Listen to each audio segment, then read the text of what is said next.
दक्षिण भारत के एक नगर में तिरुविस्लानरू अय्यावर नाम एक निश्चल हृदय के विद्वान ब्राह्मण रहते थे। उन्होंने धर्मशास्त्रों का अध्ययन कर यह निष्कर्ष निकाला कि करुणा और प्रेम ही धर्म का सार है। एक बार उनके पिता के श्राद्ध का दिन था। ब्रह्म भोज की तैयारी हो रही थी। श्राद्ध के अवसर पर ब्राह्मणों को जो भोजन दिया जाता है उसे विष्णु भोजन कहा जाता है। ब्राह्मण श्राद्ध तर्पण कराने आने ही वाले थे कि अय्यावयर ने दुग्ध श्राद्ध में उपयोग होने वाली घास लेने घर के पिछवाड़े गए। उन्होंने देखा कि वहाँ भूख से व्याकुल एक व्यक्ति खड़ा है। अय्यावयर ने को देखते ही वह बोला, 4 दिन से कुछ नहीं खाया है, भूख के कारण प्राण निकले जा रहे। जूठा बासी जैसा भी भोजन हो देकर मेरे प्राण बचाओ। उसके करुणा भरे शब्द सुनकर अय्यावयर का हृदय द्रवित हो उठा।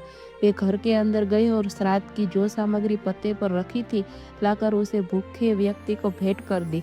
पुरोहित ने ये देखा तो वह क्रोधित होकर बोला, पंडित होकर भी बिना भोग की सामग्री निम्न जाति के भिखारी को देकर तुमने घोर पाप किया है।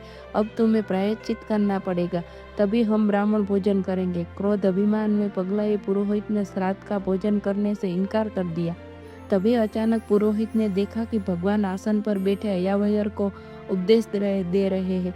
तुम्हारे पिता तुम्हारे करुणा भावना से प्रसन्न है, उन्होंने भोजन प्राप्त कर लिया है।